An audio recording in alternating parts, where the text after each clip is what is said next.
اور گزشتہ 12 دنوں سے ہم نیشنل پریس کلب اسلام آباد کے سامنے احتجاجی دھرنے کی شکل میں موجود ہے۔ آپ صحافی حضرات اس بات کی تاحیات گواہ رہیں گے کہ کس طرح ہمارا پرامن لانگ مارچ، جو اس پورے دورانیے میں ایک لمحے کے لیے بھی پرتشدد نہیں ہوا، بلوچستان سے ہوتا ہوا جیسے ہی اسلام آباد میں داخل ہوتا ہے تو اسلام آباد پولیس کی جانب سے اس پر خیر برسائے جاتے ہیں۔ 3 دن تک ہم اسلام آباد میں ریاستی تشدد، گرفتاری اور جیلوں کا سامنا کر رہے تھے اور اس لانگ مارچ میں شامل درجنوں بزرگ، خواتین اور بچے ان شدید یخ بستہ راتوں میں واٹر کینن اور لاٹھیوں کا سامنا کر رہے تھے۔ ہم سمجھتے ہیں کہ یہ صرف لاٹھیاں اور واٹر کینن نہیں تھے، بلکہ ریاست کے بلوچوں سے واضح نفرت کا اظہار تھا۔ ہم تمام تر مظالم اور بربریت کے باوجود اپنے پرامن جدوجہد سے پیچھے نہیں ہٹے اور نہ ہی ہمارے حوصلے کمزور ہوئے، بلکہ ہم اس سے زیادہ حوصلہ اور ہمت کے ساتھ جیلوں سے رہائی کے بعد اسلام آباد پریس کلب کے سامنے پرامن دھرنے میں بیٹھ گئے۔ آج نیشنل پریس کلب اسلام آباد کے سامنے ہمارے دھرنے کا 12واں دن ہے۔ ہم اسلام آباد پریس کلب کے سامنے دھرنا دیے ہوئے ہیں اور اس وقت ہمارے ساتھ 100 سے زائد جبری گمشدگی کے شکار افراد کے لواحقین موجود ہیں اور اس کے ساتھ ماروائے عدالت قتل کیے گئے افراد کے لواحقین بھی اس دھرنے میں شریک ہیں۔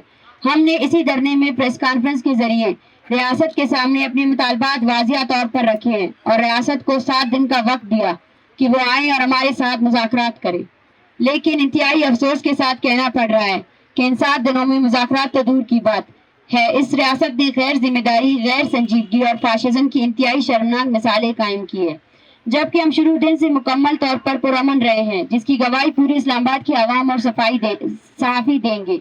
لیکن اس ریاست اس پوری دورانیہ میں ایک دن بھی پرامن نہیں رہا۔ سب سے پہلے پولیس کی جانب سے ہمارے دھرنا جا کو خاردار تاروں کے اندر بند کر دیا گیا۔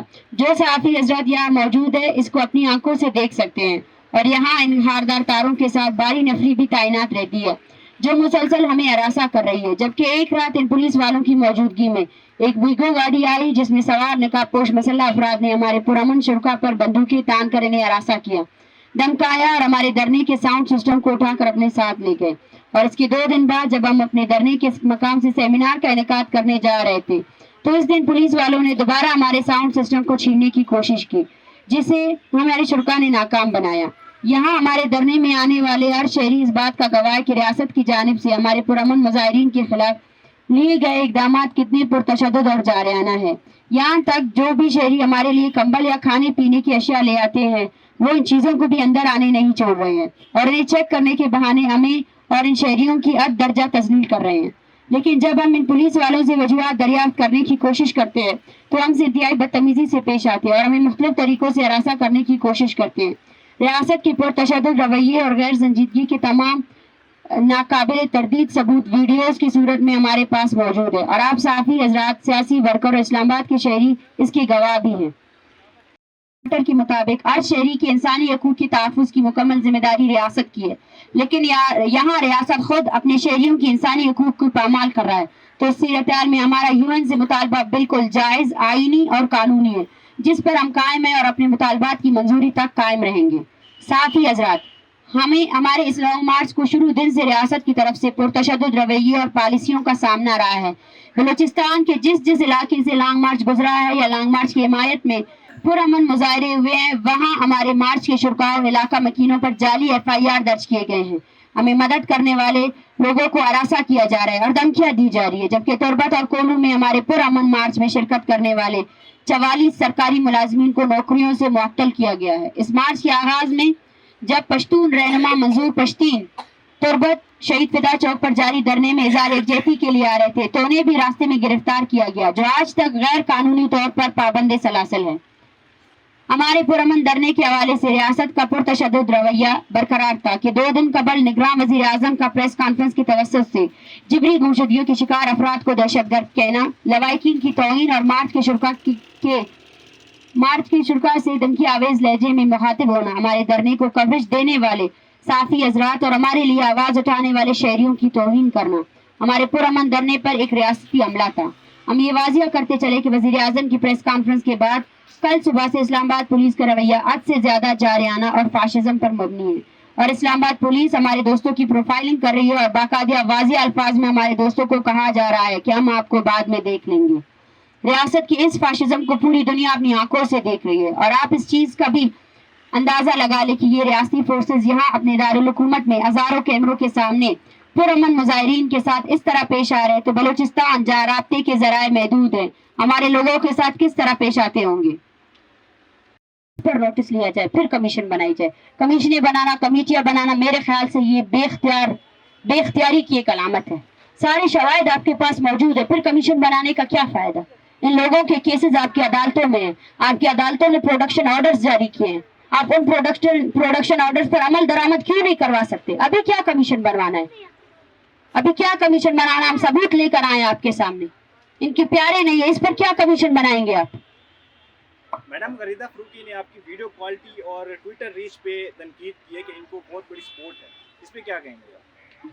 देखिए, मैं उनसे यही कहूँगी कि हमें अफसोस भी होता है और इस बात की खुशी भी है कि हमने आपको इरिटेट किया हुआ है और हमारी आवाम हमारी सबसे बड़ी ताकत है। हमारे पास जो हमारे रिसोर्सेज हैं वो वही लोग हैं जिनको आपके लोग जो है ना धमका रहे हैं, हमको डायरेक्ट बोल रहे हैं कि हम आपको देख लेंगे और हमारी ट्विटर रीच हमारे बयानिए की वजह से है। हमारा बयानिया जो है ना एक क्लियर बयानिया है, हम कत्ल वारत के खिलाफ निकले, हम उस नस्ल कुशी के खिलाफ निकले हैं जिसको आप जस्टिफाई कर रहे थे, क्योंकि यहाँ हर इंसान का खानदान होता है, हर इंसान के जो है ना जज्बात होते हैं। जो हम बयानिया लेकर आए हैं वो इंसानियत पर मबनी है और इस इंसानियत के बयानिए को लोगों ने उठाया है। Thank you. काफी हजरात, हमने पिछले प्रेस कॉन्फ्रेंस में आपकी तवज्जो से रियासत के सामने अपने मुतालबात रखे थे। हमारे मुतालबात में सर फहरिस्त ये है कि अक़वाम मुत्तहिदा की वर्किंग ग्रुप की सरबराही में बलूचिस्तान में इंसानी हुकूक की पामालियों और बलोच नस्ल कुशी के हवाले से तहकीकात करने के लिए एक फैक्ट फाइंडिंग मिशन बलूचिस्तान में भेजी जाए और इसी ग्रुप की मौजूदगी में बलूचिस्तान में जिबरी गुमशुदगियों, मारवा, अदालत, कत्ल और बलोच नस्ल कुशी के खात्मे के लिए एक मुआहदे पर दस्तखत किया जाए। हमारे इन मुतालबात को लेकर मीडिया के जरिए अभाम पैदा करने की कोशिश की जा रही है। हमारे पास अपने इन मुतालबात के हवाले से मुकम्मल जायजा दलील मौजूद है और हम अपने इन मुतालबात से किसी भी सूरत पीछे नहीं हटेंगे। हम समझते हैं कि रियासत की फौज और खुफिया अदारे गुज़श्ता 70 सालों से बराह रास्त बलूचिस्तान में इंसानी हुकूक की पामालियों और बलोच नस्ल कुशी में मुलविस है। तो इन 75 सालों में रियासत के बाकी अदारे, पार्लियामेंट, अदलिया और इंतजामिया ने इंसानी हुकूक की पामालियों और बलोच नस्ल कुशी के रोकने में क्या किरदार अदा किया था। इन 75 सालों में मुत्तहिद हुक्मरानों ने बलूचिस्तान में रियासती जबर का इतराफ किया और फिर माफिया भी मांगी है, लेकिन बलोच नस्ल कुशी का सिलसिला नहीं रुका, बल्कि दिन ब दिन इसमें इजाफा होता जा रहा है।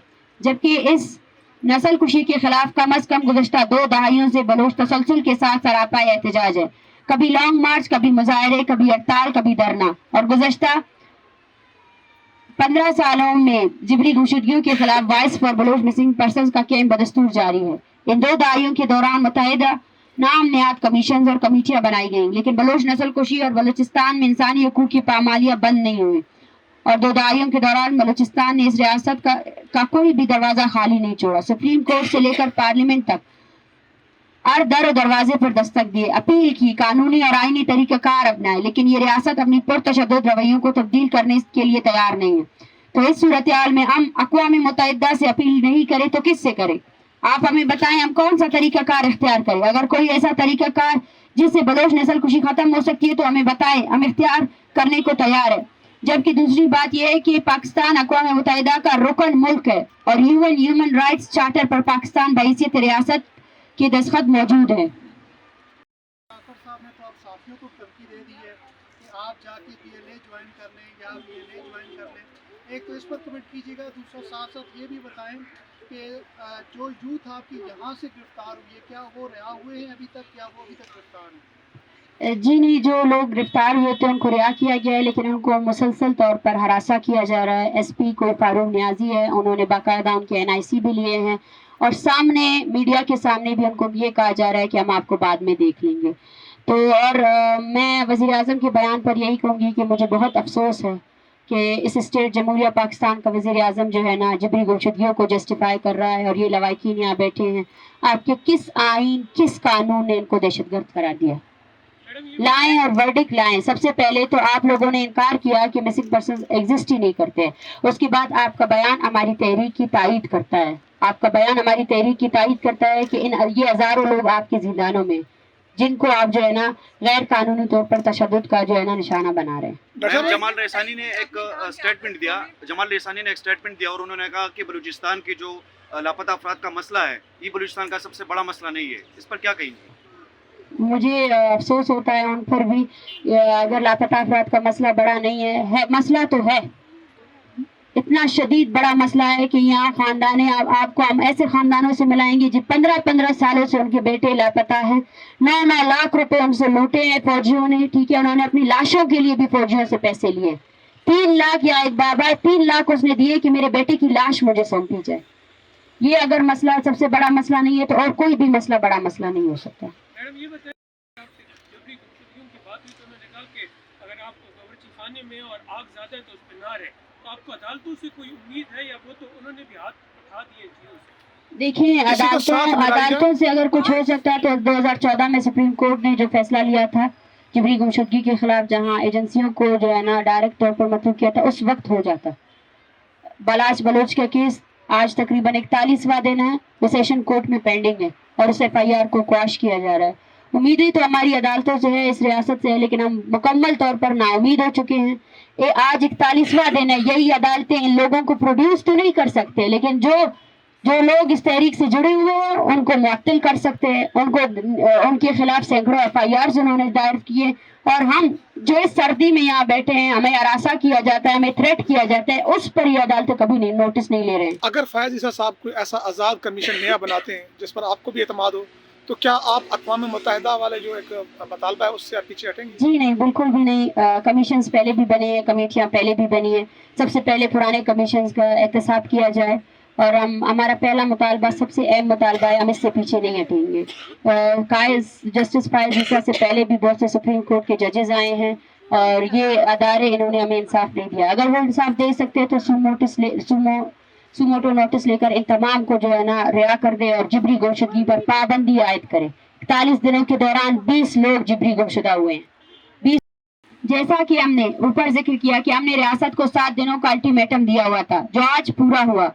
इन 7 दिनों में रियासत की गैर संजीदगी, पुरतशद्दुद रवैये और धमकी आमेज़ाना लहजे के बारे में हमने तफसील से बात की, और अब हम अपने लाइंदा लाएमल का ऐलान करते हैं, जो हमारी इस तहरीक का तीसरा फेज होगा। हमारी तहरीक के तीसरे फेज में हमारा इस्लामाबाद प्रेस क्लब के सामने धरना जारी रहेगा।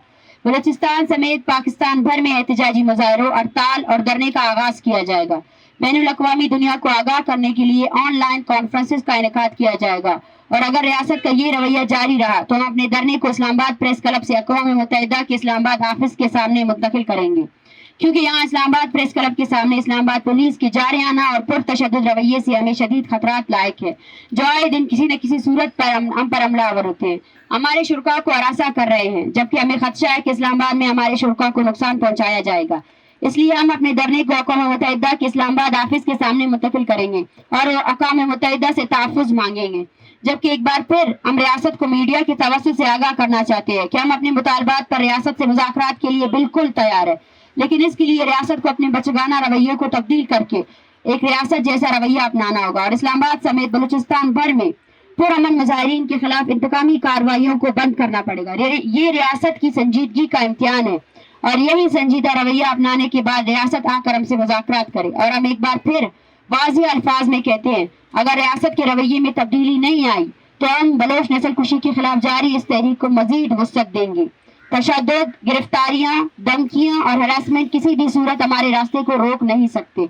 जबकि हम इस प्रेस कॉन्फ्रेंस के तवस्सुत से बैनुल अक़वामी बरादरी से अपील करते हैं कि बलोच नस्ल कुशी और बलूचिस्तान में इंसानी हकूक़ की पामालियों के खिलाफ और हमारे इस लॉन्ग मार्च की हिमायत और हमारे तहफ़्फ़ुज़ के लिए पूरी दुनिया में आवाज़ उठाई जाए। Thank you. और डॉक्टर साहब ये बताइए, तीसरे फेज़ का ऐलान किया है, इस तीसरे फेज़ की मुद्दत कितनी है?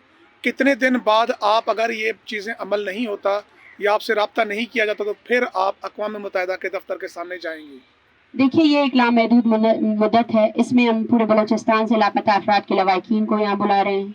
आगे आने वाले दिनों में हम देखेंगे कि रियासत का रवैया हमारे साथ कैसा रहेगा, और उसी तरह हम आने वाले दिनों में इसका फैसला करेंगे कि आगे आने वाले दिनों में हम किस तरफ इस धरने को लेकर जाएंगे. Thank you. डॉक्टर साहब ये बताइएगा कि ये 12 दिन हो गए, इसमें आप क्या समझती हैं कि कोई कामयाबी के साथ साथ कुछ कामयाबी आपको मिली है, या हमने कल कुछ वीडियो देखी है जिसमें बाकायदा बिस्तरे जो लोग कंबल लेके आ रहे थे उनको चेक किया जाता, उनको नहीं आने दिया. तो अब शदीद सर्दी है, इसमें कितने लोग इस वक्त, क्योंकि ज़्यादातर हम बुजुर्ग खवातीन को देखते हैं, तो कितने लोग बीमार हो गए इस वक्त? देखिए हमारे जितने हमारे पास ये लवाकिन मौजूद है उनमें बेशतर बीमार है. अभी एक बच्ची है, उसको एंजाइटी अटैक हुआ है. एक तो एक टेंशन है और दूसरा ये रवैया जो इन्होंने इख्तियार किया है. बूढ़ी औरतें हमारे पास है, चेस्ट इन्फेक्शन के उनको है और ब्लड प्रेशर है, स्ट्रेस भी है और मौसम भी इस तरह नहीं है. तो आने वाले दिनों में शायद हालात सख्त हो सकते हैं, लेकिन हमें लगता है कि हमारा हौसला पस्त नहीं होगा, क्योंकि ये इन माहों का फैसला है कि वो यहाँ बैठे रहेंगे. वो 14 साल से अपने बेटों का इंतजार कर रहे हैं, इस तहरीक का हिस्सा रहे हैं. आने वाले दिनों में अगर इनमें से किसी की तबीयत खराब हो जाती है या इनमें से किसी को नुकसान पहुंचता है तो इसकी जिम्मेदारी और उसके कातिल भी रियासत ही होगी. उनके बयान से नहीं लग रहा कि वो मुज़ाकरात के लिए तैयार हैं. अब किन लोगों से मुज़ाकरात करेंगे? देखिए हम फिर से कह रहे हैं मुज़ाकरात के लिए तैयार है, ये पर उन पर डिपेंड करता है कि वो कब हमारे साथ मुज़ाकरात करेंगे. इसी वजह से हमारे जो इस तहरीक है इसके 2 पॉइंट्स बहुत ज़्यादा अहमियत के हामिल है, जिसमें हम UN की वर्किंग कमेटी को बुलाना चाहते हैं. वज़ीर आज़म के बयान के बाद ये पूरी दुनिया इस बात की गवाह रहेगी कि किस तरह जिबरी गुमशुदगी के इतने बड़े संगीन मसले को इस स्टेट का वज़ीर आज़म भी जस्टिफाई कर रहा है. Thank you very much.